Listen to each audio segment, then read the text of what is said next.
To start us off, I'll pass over to Carey, an experienced transformation and wellbeing coach, who'll be looking at a topic that has affected so many of us at some stage during our career, redundancy.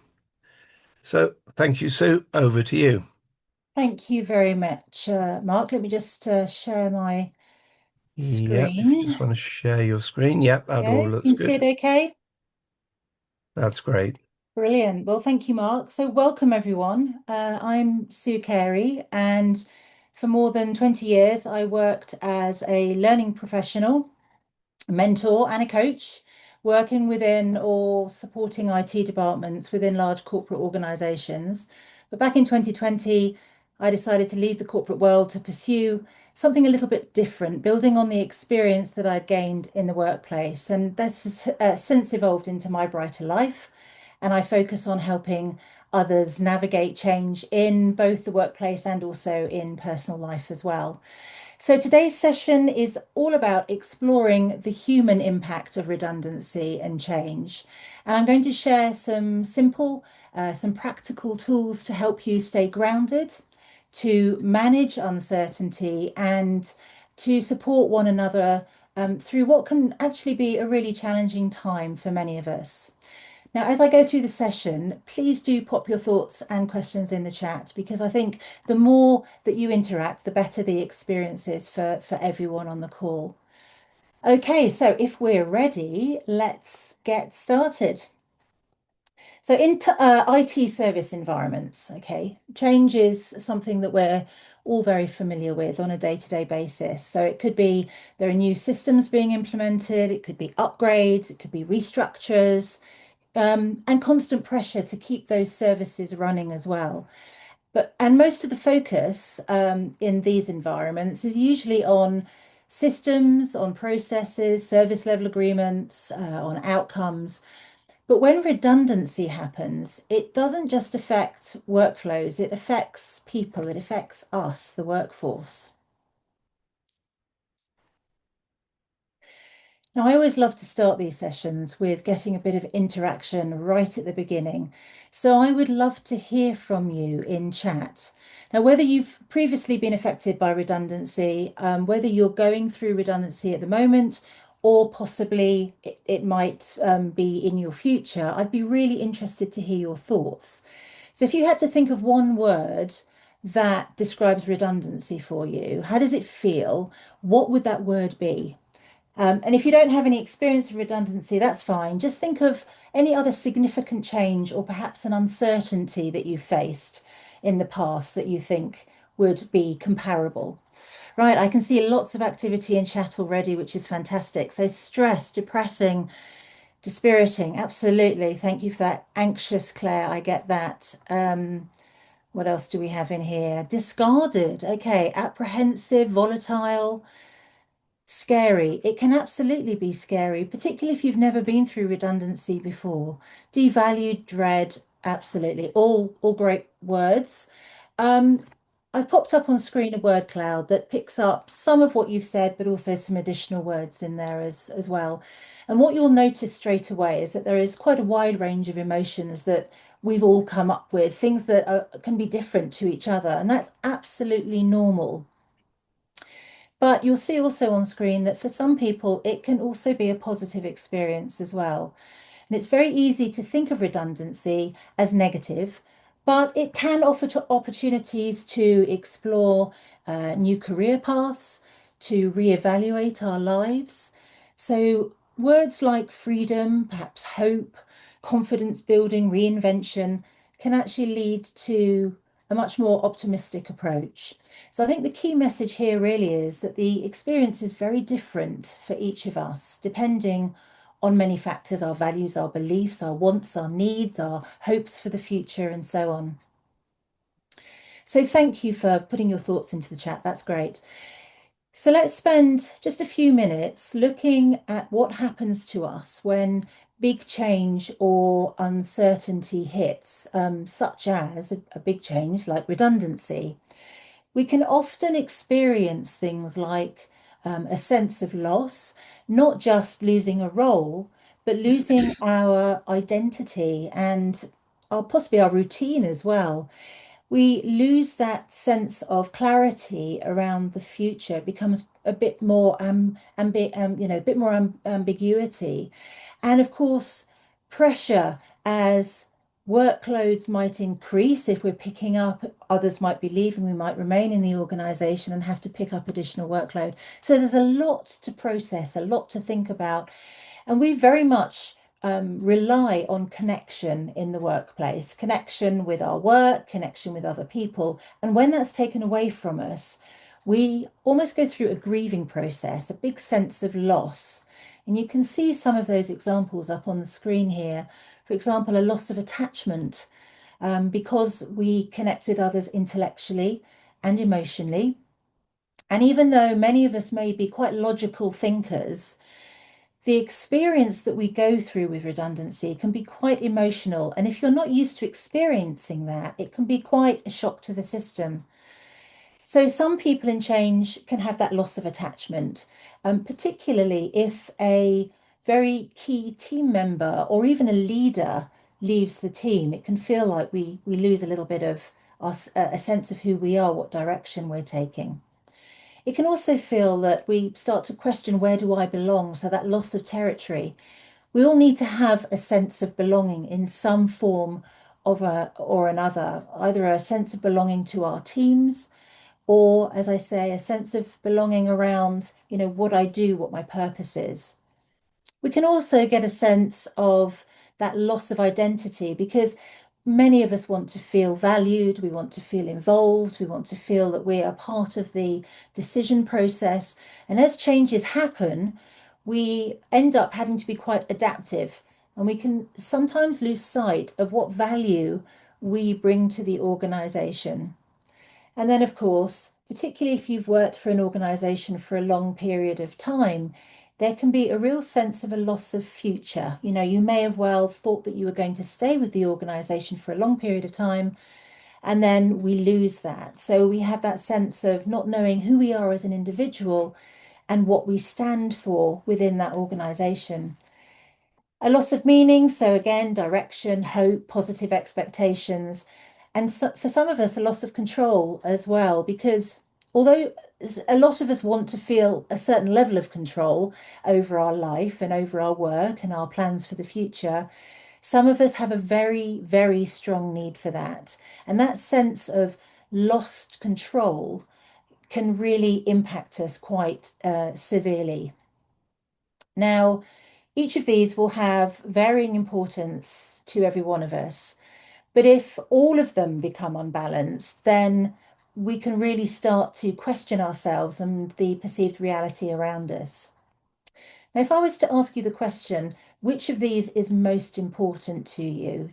Which one do you think you would select? So again, in chat, give me a number. Is it 1, loss of attachment, all the way through to 6, loss of control? So which one of these do you think is most important to you, you value most? I can see some answers coming in here. Again, quite a wide range. 1, 4, 6. So we've got the loss of control in there. Absolutely. Thank you very much for that, Lauren. Loss of future. Thank you, Shipa. Scott's 4, so loss of future. Yes, absolutely. So again, you can see that we are not only managing to deal with our own sense of change and what we might be losing, but we're surrounded by people who may well be experiencing similar feelings, but for different reasons. So again, it's really important that we consider that and consider the experience of those around us as well. So thank you for that. Now, we know now that we have certain needs that, if disrupted, can lead to a really strong emotional response.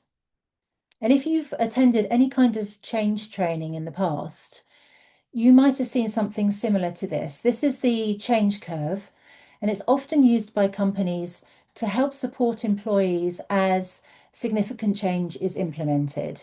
But it's also a very useful tool to help us recognize our own personal state of mind and where we, and again, those around us, may be in the change process. So I'm going to walk through this very briefly to give you a taster of how it works. But I really would recommend when the slides are shared out with you at a later stage that you come back and revisit this and think about how it impacts you and the rest of your team as well. It's a great tool to use in those conversations, even just on a day-to-day basis. So you'll see that there are four stages. The first one is stage one, status quo. And at this stage, when you have been faced with significant change, and for the purposes of this presentation, we're talking about redundancy, you may immediately go into shock or denial. Even if the change has been well planned and you understand what's happening, then at this point, this is when the change, the reality of the change hits, and we start to adjust to the news that something is going to move to a new being. And at this stage, many people will want lots and lots of information, need to understand what's happening, and need to know how to get help. The next stage is disruption. So this is when we move into frustration and depression, a little bit of anger around why is this happening? Why is it happening to me? Why is it happening to the company? And you might start to feel a little bit of concern, of anger, as I say, resentment or fear. And you can respond to that either actively or passively. And you'll sort of notice behavior change quite significantly at this time. And you may feel the urge, the need to express your feelings vocally and vent your anger. Then stage three is starting to move up the curve around exploration.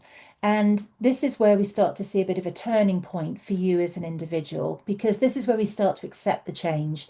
We start testing it. We start thinking about, well, what does this mean for me? How is it going to impact me? What do I need to do to actually move through this change? And then the last stage is commitment.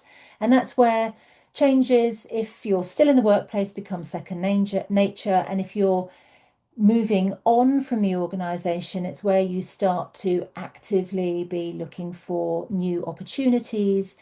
And in total, you become much more productive, much more positive, much more able to deal with what's going on. Now, you'll see that the curve relates to morale and performance, and the timeline is following that curve. Now, I'd love to say that we all go through this curve at exactly the same rate and at the same time and so on, but it doesn't quite work like that. Quite often, the change looks a little bit more like this. Because although the change curve is smooth, actually it's not a smooth change curve at all when we're experiencing it ourselves.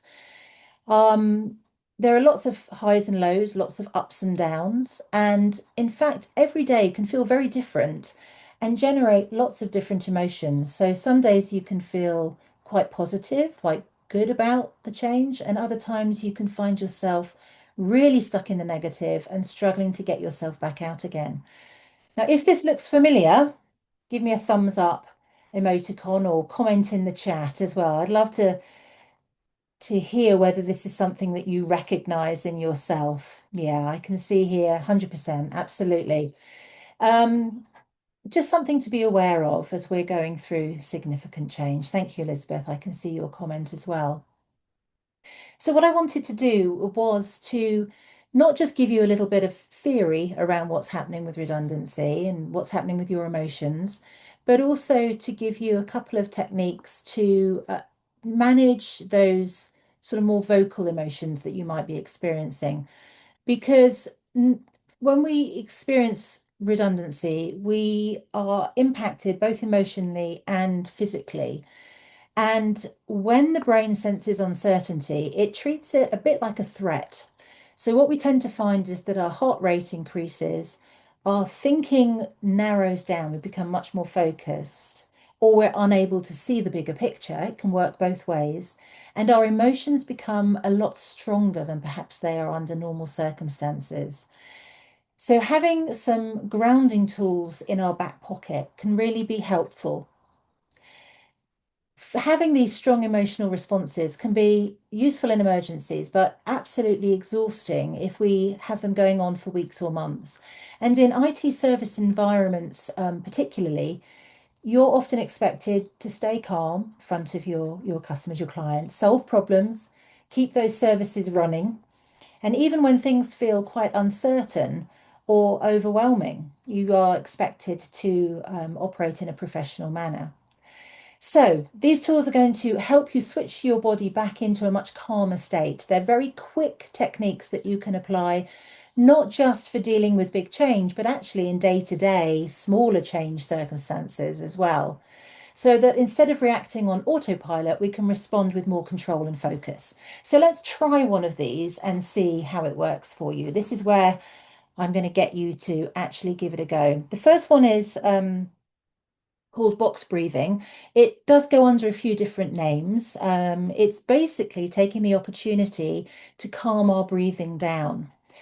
So it's used a lot by emergency services. It's used by the military as well, and people like yourselves in high pressure roles because it quickly slows that heart rate, tells the nervous system that it's safe to calm down, and it's especially useful after incidents. So whether it's escalations or maybe it's a difficult conversation that you've got to have. So let's give it a go.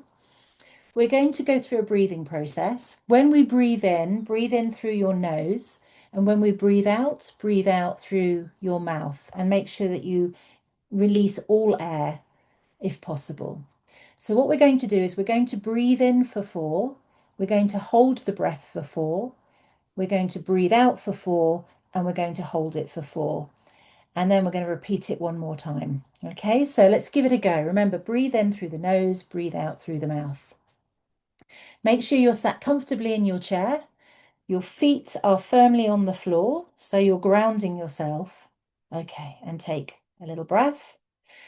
All right, so we're going to breathe in, 2, 3, 4, and hold, 2, 3, 4.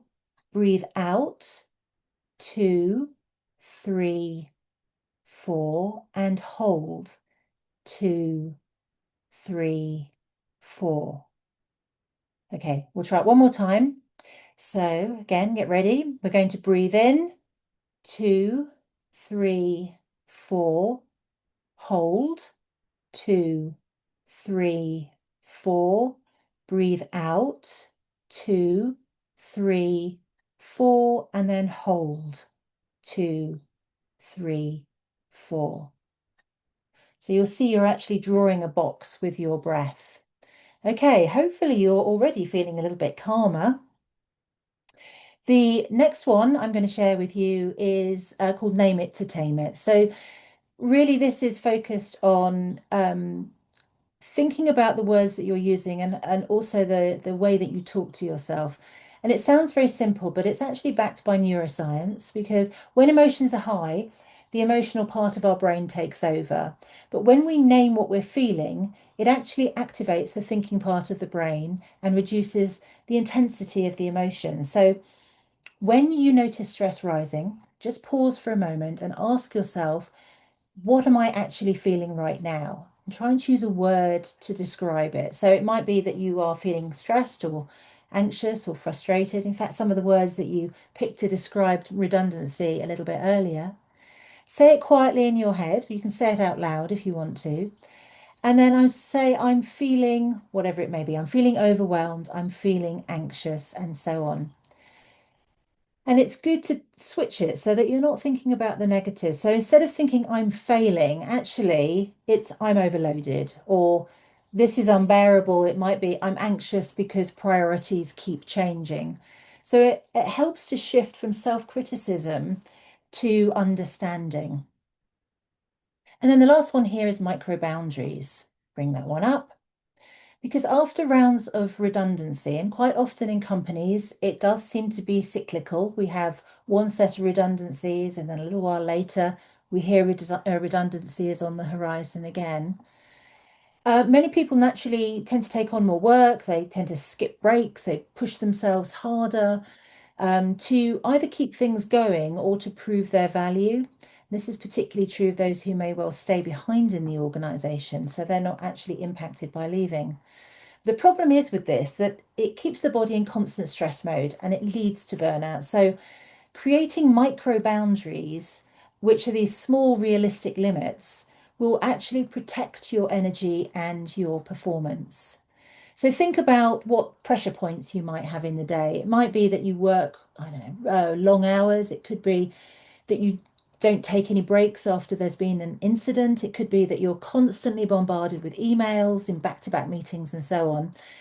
You can actually then make an intervention. So it might be that after being on call, you create a boundary by saying, actually, I'm not going to do anything else. I'm going to protect my sleep time. It could be that you have a 10-minute reset, non-negotiable after major incidents. It might be that I know you're bombarded with emails, but you might take a break at lunchtime, that kind of thing. So think about what those boundaries can be and enforce them. The tools don't remove every situation, but they can actually help you manage the impact. So out of these three, while I move on to the next slide, do let me know if there's anything that resonates with you, anything that you think you could implement right now. Is it box breathing? Is it name it to tame it? Or is it micro boundaries? I can see that you've been commenting. That's fantastic. Making your team take breaks away from their desk is a must-have. I absolutely agree with that. Thank you, Christian. Sometimes if I can't name it clearly, I give it a name that doesn't scare me, like Kevin. That's brilliant. That's really good. It becomes manageable, doesn't it?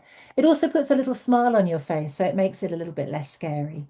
Fantastic comments. Thank you so much. Box breathing seems to be well received. Excellent. All right. Throughout the next few presentations, you're going to get lots of guidance around boosting resilience. So I'm not going to spend too much time on this, but I just thought I'd share a couple of practical actions that you can take on board right now if you are facing redundancy or significant change, or it might be on the horizon. I think the first thing to do is to acknowledge that things are changing. That's really important. Remember that change curve, the first section of it, the status quo.